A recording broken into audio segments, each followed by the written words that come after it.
hours a week over a 12-month period. So that's what we'll watch. But you all are really in good shape on that. I mean, but we'll help you all with the reporting. Ultimately, it'll be the responsibility of Debbie and the team to get that done. On the left-hand side, we pulled a few reports together. There's significant reporting available, being partial self-funded, and keep in mind that this is not totally credible at this point, because when we started January 1, we left fully insured.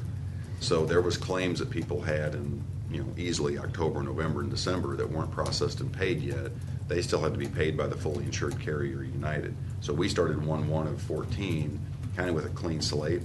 And even though pharmacy charges happen pretty quickly, a lot of medical charges, it may take 45, 60, 90 days to get it billed and processed and paid. So our claims look very, very good right now, which we would expect. Eventually, you'll see a more mature picture. So right behind this, just kind of as a reminder, this first page that has the 2 columns highlighted. The one in the middle is the UMR, which is the TPA with United Healthcare, and then we're using the United Healthcare network. As a reminder, we purchased a stop-loss contract. It's a 12-15 contract, so it starts 1/1 of 14. It actually covers all claims incurred during the year of 2014, that 12 months, as long as they're reported, processed, and paid by March 31st of the next year. So we've already purchased what you would call run-out tail. If we didn't do that, we would automatically see a bump in our reinsurance at renewal time, because you'd have to get on what we call a mature contract. So I think it was wise to do that. We've already addressed that. So we will continue to renew every year that we stay partial self-funded on a 12-15. We'll keep buying that same contract. Let me ask a quick question on that. You said it was reported? Incurred during 2014, the calendar Right. year, but it has to be turned in, reported, turned in, processed, and paid. Okay. Those last 2, what's the lag time? It depends on the claim, but what we can do with UMR, I mean, if they see any claims out there, I mean, we're going to have to. So let's say it's 12/29, and Chris is out in the ice because Public Works has an issue. He slips. He destroys his knee. They have to do immediate surgery. It's a $50,000 claim. Okay? And it goes through the process. And UMR says, well, we don't know if we're going to pay that or not. Right. And it's March 15th, and they say, we don't know if we're going to pay that or not. Now it's April 1. Oh, yeah, we'll pay it. Oh, we don't have the contract anymore. That's not our problem anymore. The claim's covered. It'll be covered under the new stop-loss policy. So, I mean, you have to. Okay, that didn't answer my question. I don't mean in a bad sense, but if the claim is submitted and it's in UMR's hands right. prior to March 31, they're responsible. Whether they pay it or not, they're right. responsible. They're responsible to pay it, and it go towards your stop-loss contract. Okay. So if we change companies hypothetically on April 1 or on January 1, right? Okay, and UMR says we can't make the decision, we're still looking for more data, that doesn't trip over, he doesn't fall in a void. He doesn't fall in a void. I mean, that claim will. I mean, the claim will be covered. It will be my paid question by is the the county. paid. Where's the paid? Right. Well, okay. Then we're on the hook for all of it. That's correct. So if UMR realizes they're getting a short end of the deal, can they just say, "Oh, we're not going to process any more claims for 2 months"? Sorry, guys. Right. Very good questions. As somebody said in the Animal House show, you know what? You trusted us. Right. Very good questions. So what happens with third-party administrators in their month-to-month reporting, and we're going to see these claimants out here, we're going to be watching the claims, and they can run a report on claims that have been turned into them, and they may have reached out to the doctor for more information or whatever, but we will work with them, Mark, to push as many claims as possible. That's all you can do in that scenario. Okay, I got to go back to what I said. I don't understand. And I'm sorry to be ignorant here. I don't understand. What I'm hearing you tell me is if UMR makes a unilateral, single-party, sole source decision that on January 1 of 2015 they will not pay a claim for 140 days. We just decided to sit on some cash. 140 days, we won't pay a claim. We're on the hook for every claim. And there's no recourse. We're just out of luck. We just paid the money out of our pocket, and the insurance we paid for was useless. for that specific claim. I mean, the For reality all of of them. I mean, let's say, they just make a decision that if we haven't written the check by December 31, we ain't writing a check. Period. Then what do we buy a tail for? If they make that decision, what are our rights? Right. I mean, the reality of that happening, it's just not. We would go. You could go back to them. I mean, you're hiring them to process claims, timely pay claims. I mean, you could obviously sue them, but I mean, they're going to process claims on a monthly basis, and the money they're spending is not their own money, so they have no reason not to spend that money. I mean, UMR is the TPA, Okay. and we're buying stop loss, from Debbie, so to speak. You've got UMR processing claims, and you've got Cole County over here. As the claim's incurred, it's either Cole County paying the claim up to $50,000, and then when it goes over 50, it's filed with Debbie, the reinsurance carrier. So UMR has no vested interest in not. So they don't have any reason not to process No. and pay. Right. My concern is, I worked with bureaucracies for too long. Things die inside of bureaucracies, and then the next thing you know, a bill comes out. Right. Well, another thing we will do at the open enrollment time, and what we've done in the past with self-insured, is remind the members that if you have a claim incurred in the month of November and December, please let us know if you're not seeing processing by mid-January. And then try to stay on top of them that way too. And then we can watch the reporting too, Okay. because that always helps. And I just, in the I past, just don't I've want not to. had any No, it's- that haven't gotten there, but I understand what you're saying. The other part of it, when we get to this high claimant report, it'll make sense too, because we're going to be tracking those high claimants, which are the ones that you would have a stop loss claim on. Okay. If it's a small claim, the county's paying it regardless anyway. Okay. Once it gets to the 50. So on this, just as a quick reminder, this is the program that we purchased, $50,000 specific deductible. So we're paying it for the first 50 for any one individual person that's insured. And then the next things you see are your fixed cost, which are made up of TPA charges, broker fee, aggregate premium, specific reinsurance, what you're paying for that $50,000 policy. So that's the $538,000. Those are fixed cost, hard cost. We know we're going to spend. And then the rest of it is your aggregate ceiling coverage, which is really your potential claims liability, which I'm just going to round that off at $1.9 million. So when you add those two together, that's where you come up with the $2,445,000. Now keep in mind that number was based on the census used up here in the top left. So over a course of 12 months, if you add a person, drop two people, the rolling number changes, but the factors are all the same. They don't change. So that's the program we purchased. If you flip to the next page, this is called your annual aggregate stop loss. This is a good snapshot. This is a good report for you all to look at if you have interest, month to month. Debbie has access to these reports because it shows you a snapshot of where you're at from a global standpoint. So again, up on the top left, it just has Cole County, lists your policy numbers and so forth. The contract year is 2014. It's a 12-15 contract.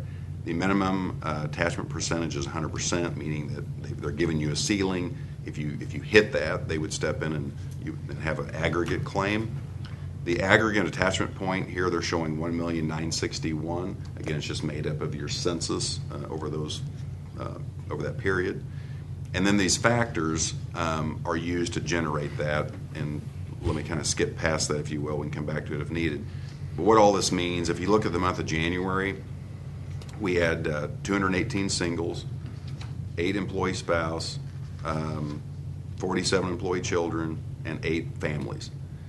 And if you take that times those factors up there, the single rate of 455.09, the appropriate family rate, you come up with this attachment point, which is the ceiling.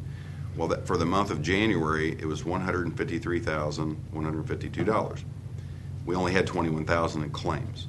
Okay, if you go down to the totals, then just down to the total part here, you'll see that when you get to the totals in the middle of the page under the actual attachment point, currently there's $618,000 is the ceiling. That if we would have went past that, we would have had if we had a epidemic or something that just had multiple claims. And again, this is not one big claim, because if we have a big claim of $500,000, you're only paying it for the first 50. So these are all claims combined under $50,000 for your whole population. That ceiling through 4 months was $618,000. We've only paid out $254,000 If you drop down just below that in the middle, you'll see that your current attachment point loss ratio is 38.89%. That means that we are less than 40%, just round it off at 40. We've only paid out 40% of what they've set the ceiling at. The beauty of that is, if we would still be fully insured, and all these numbers are fairly equal, which they were when we looked at it, we would have already paid out $600,000 to United Healthcare or any company, and they would have kept all that money. So they would have kept it, not given it back to you. Now we effectively have that money sitting in our bank account.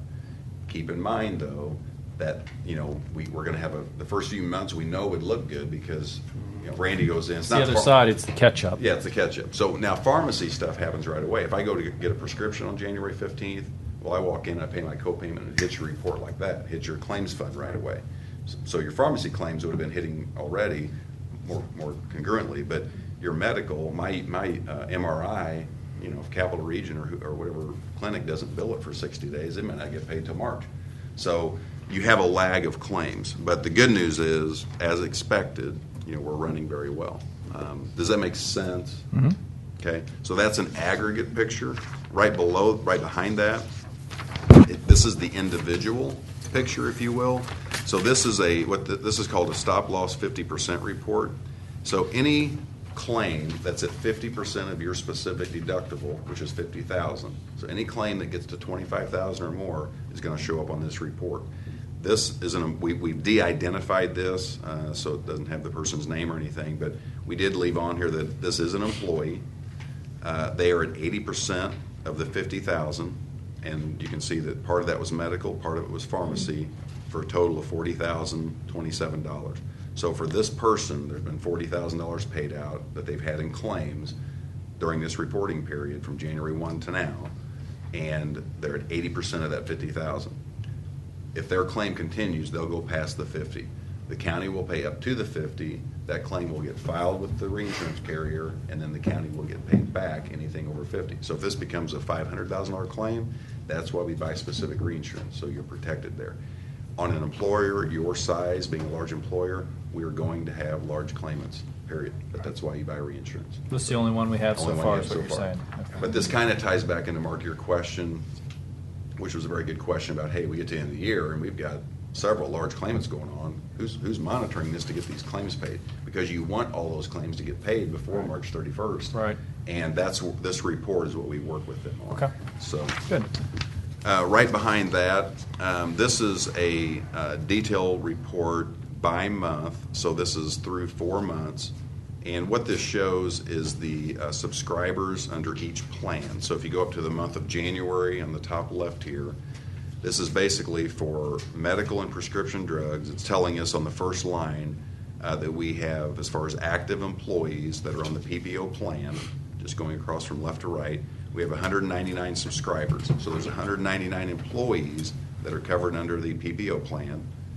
Of those, that some of them have family, so there's actually 288 members, or 288 belly buttons, if you will, that are covered. That group of 288 members has had 745 claims. A lot of those are going to be pharmacy, but they've had 745 claims made up of medical and pharmacy. It shows you the amount that was billed. So that was $224,000 billed to United. They covered or allowed 200,000 of it. And that 24,000, just as an example, it could have been something for cosmetic. It could have been a cosmetic surgery that, it was billed, but you don't cover cosmetic surgery, so it was kicked out. So there was 200,000 covered. Of that, they only allowed 117,000. That difference of almost 50% is your network discount. And we'll look at that here a little bit further in a minute. That's why it's important to be with a great network and get good discounts, because you're not paying retail charges. Of the 117,000, the plan paid $89,000. The difference between that would have been the cost your employees are paying towards their deductibles and coinsurance and copayments. So it goes on to show that, I won't read through every line here, but it goes on to show that for active employees in the PPO, active employees in the high deductible plan as a single, a family, COBRA participants, and post-65 retirees. And they repeat that for every month. If you get down to the bottom of the totals, going across from there, you'll see we averaged 284 subscribers, or 284 employees, subscribers or employees, 416 members. So when you add up all their dependents, spouses, and children, we're covering 416 people in your plan per month. They've had 3,653 claims, and then you can go across the numbers of billed, covered, allowed, paid. What's neat is, or something you really see here, is how much have you paid per member per month. So of those 416 people, so far you've averaged $170.19 of medical and pharmacy claims for 4 months. That number will go up a little bit over time because we'll get to a more mature time frame. But this is the claim number, and then you add your fixed cost to that, and that's what you've paid out of your bank account, basically. So it just gives you a snapshot where claims are happening. Also shows you how much you're paying for employee claims, how much for dependent claims, so forth. Any questions on that?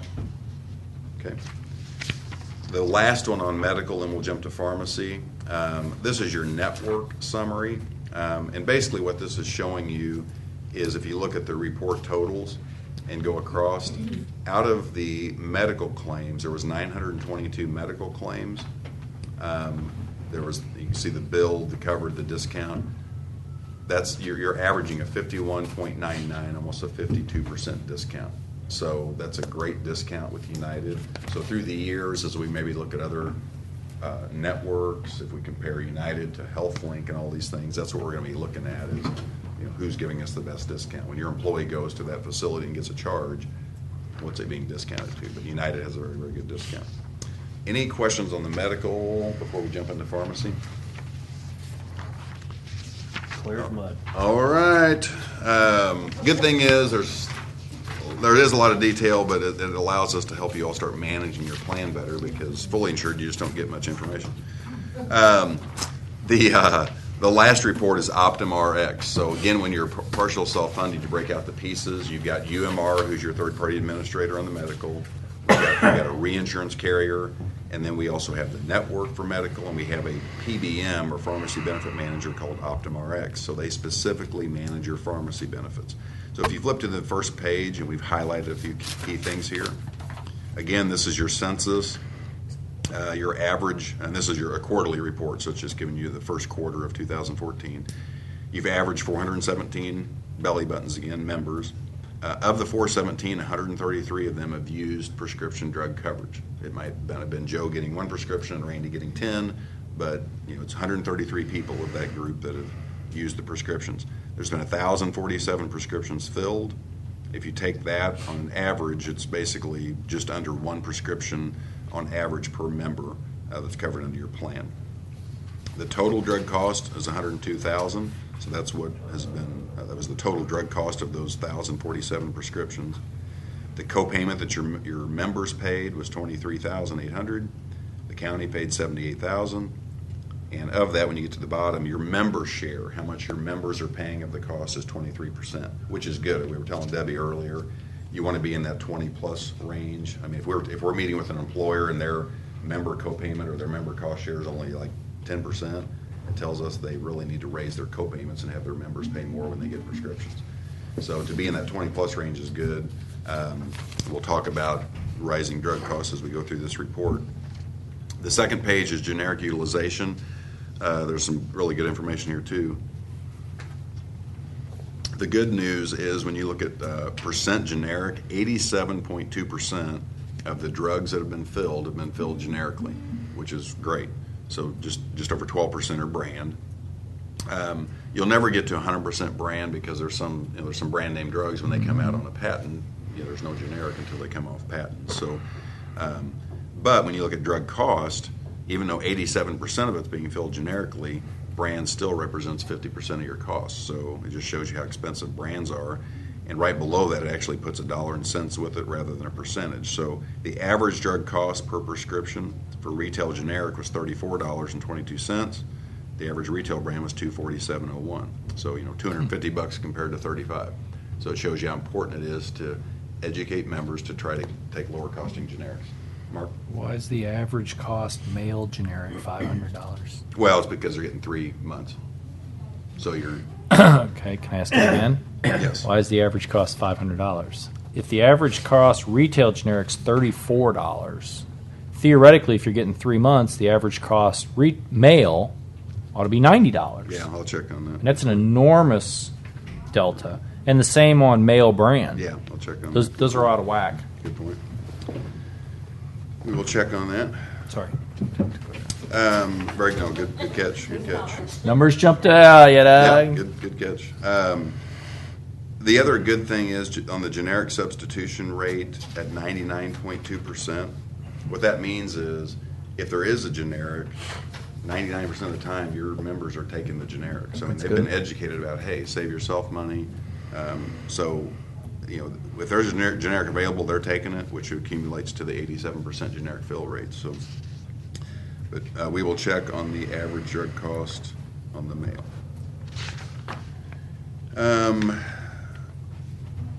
The right behind that is the last page. This is more global than just specific to Cole County, but where we're headed with pharmacy in the United States is the big pharmacy companies are creating what's called biotech drugs, specialty type drugs.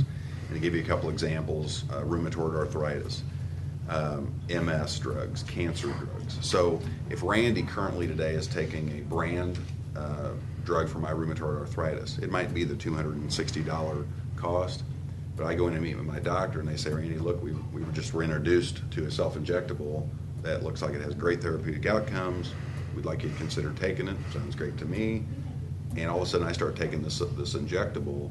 Well, it's called a specialty medication, and that's where all the research and development's going. When you look at the cost of these drugs, again, you have the census information of 417 average members. 4 of those members took a specialty drug. They filled 11 prescriptions, so those 4 people filled 11 prescriptions over this first quarter. The total drug cost was $33,000. Their co-payment amount was $430, so they're paying very little for those. The average paid was $33,000. The county paid. So when you look at the cost per script average of those prescriptions was $30,090. The member's only paying $39. The average paid basically is $3,000. So the county's basically footing the bulk of the bill. 18,000 of that was that one claim, Yep. right? So, Well, now that's his meds, or her meds, or whomever's Whoever's meds in meds. general. Those are meds in general on those. So we'd have to look That's and not see if it's necessarily specialty. specialty meds. That's just meds that are filled. I mean, that's a huge pills. amount. Is our copay way too low on that? Low too on that? it is United. What we did, we kept your plan. I think it was the goal to keep it very similar from the United fully insured on this transition. But United, unlike most of the industry, is not really broken out a 4th tier for specialty. So as we get this information this year, I mean, we're definitely from a business standpoint would recommend that we come up with probably a percentage. I'll just give you an example. 20% of the cost of the drug up to 100 or 150 or 200. So that the member at least has a little bit more skin in the game when they make that decision. So if Randy is being educated to take this specialty drug and leave my pill form, that at least I know, hey, it's going to cost me $100 or $150 or $200 to make that drop. It doesn't mean I can't do it, but it's a financial decision I'll have to make. Because when you look at 100,000 we had 100,000 of drug costs the first 3 months, 33% of it was specialty. That's So and it's 11 claims. 11 claims. And this is not just Cole County. This is globally what's happening. You are at 33% of your total is specialty already. They're projecting by 2018, most plans will be at 40% of their drug costs will be special. We're already at 33, and this is not a mature time period, but so that's It's scary. gonna get worse. It's going to get worse. That's where all the research where and profits stuff's are. Sure.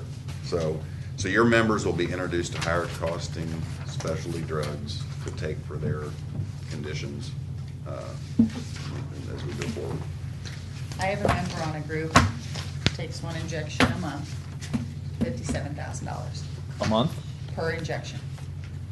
What is it for? It's a cancer treatment drug. Okay. Cancer Centers of America, huh? But that's another reason to have your stop loss policy cover medical and pharmacy. You go back 5 years ago, a lot of times pharmacy wasn't part of your stop Right. loss.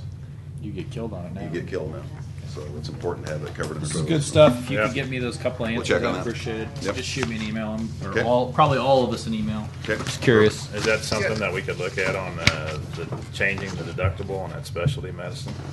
Yeah, so I think that what we'll do is run you some savings analysis, and it kind of brings up a good point, Chris. Really, probably the next meeting that would be relevant would be to have maybe in September. We'll have a good 6+ months of claims, talk about plan design for 1/1/15.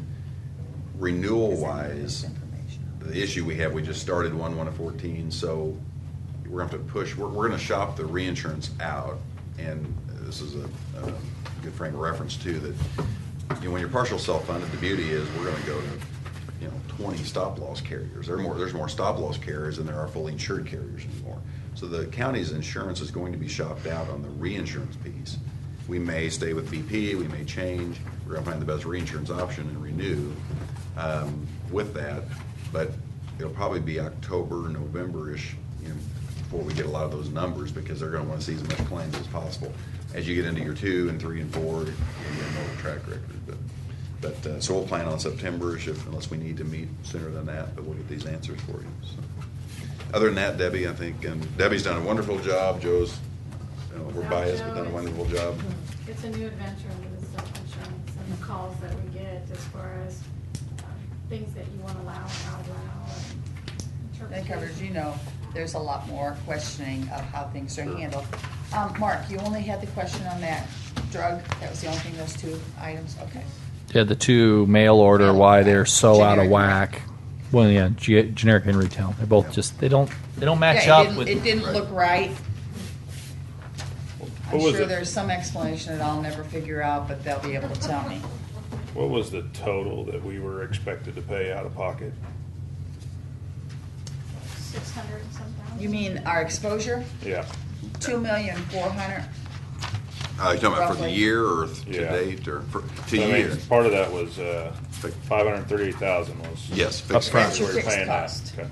And we've paid another 200 and something thousand on top of that already in claims, right? 254. Yeah. So you would, to your point, Chris, I think you would take this 535,000 divided by 12 roughly, because you're going to pay 1/12 of that each month. And then your claims to date have been the 250,000. So, I'll just give you that. That's the actual check. You were gonna ask about, could you see something, were you gonna ask if you could see some of those reports more often, or when Randy said we're gonna come back in September? You acted like you were gonna ask, did you see this stuff? I mean, Debbie and I can print reports. I mean, I don't From the system. necessarily want to see them more often. I just want to keep track of where we're at. Okay. Yeah, I mean, and I realize that we're And gonna. Debbie does keep As a people really start to good get through their deductible, record they're of going to that. start, right. ramping it up at the end of the year. The 2 so. reports that, if I was in your all's position, the 2 reports that I would glance at monthly, if you wanted to, every 2 months, if you simply, Debbie would give them the aggregate report, which is the global report. If you gave them the aggregate report and the individual stop-loss report. Yeah, that's good. Could you It's send gonna- us those monthly? I would look at it every month. It's gonna give you a snapshot of where you are globally, and it's gonna show you how many large claimants are going on. That'd be great. Yeah. Thank you very much, Randy, Joe. Thank you all so much. You guys have any questions for Randy or Joe? No, I appreciate everything y'all Yeah. do with this because Good I information. do not like it at all. Well, you all, At least you're honest. I can appreciate that, Jeff. I mean, you all are on the right track. I mean, I have a this- stupid look a lot of times. All the time. We work with it all the time, and we learn all the time, so I can totally understand.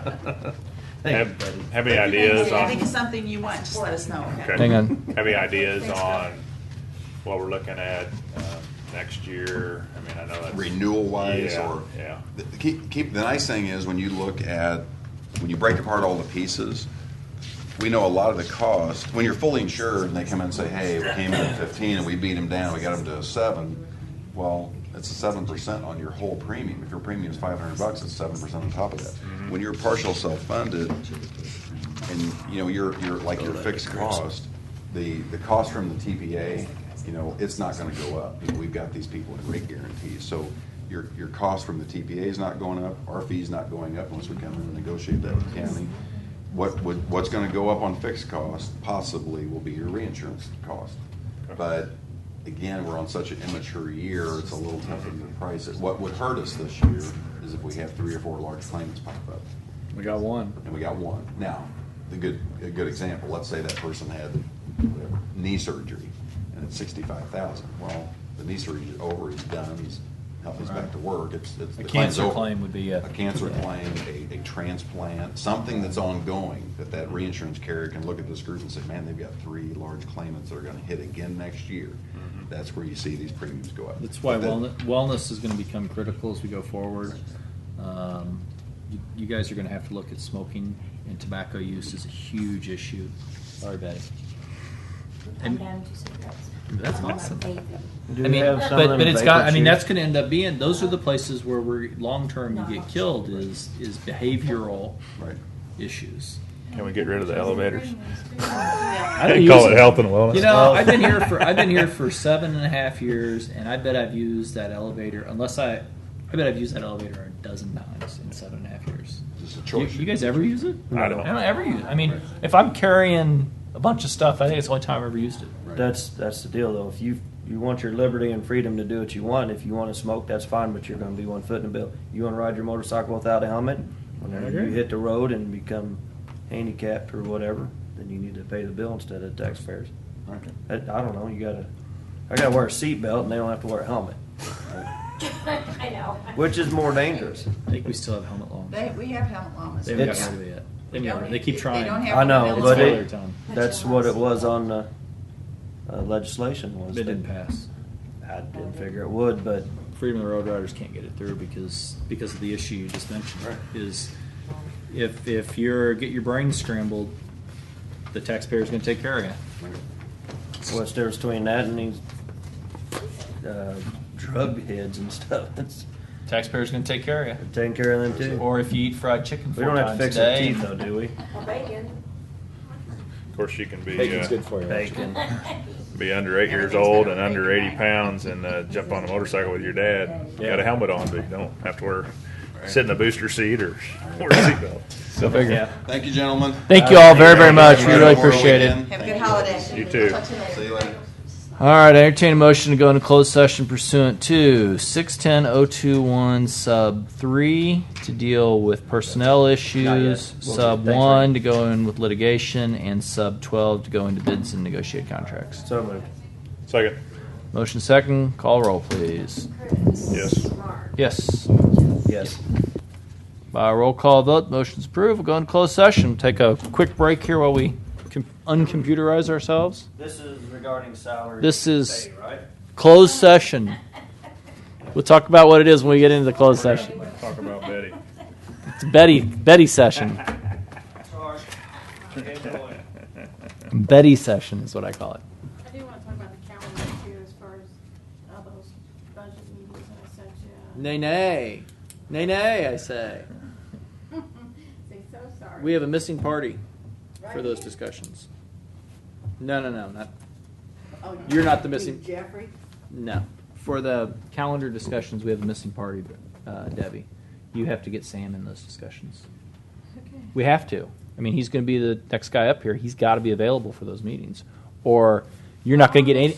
You're not going to get anything done in January Yeah. if you don't get him up here for every one of them in November and December, as you well know, because he'll come up and say, "I got stuff." Yeah. Well, which is fine. I don't have a problem with that, but I just want to make sure it's okay with you three first, and then I'll show him it and see if it All right. works for him. We'll talk about that when we get back at it.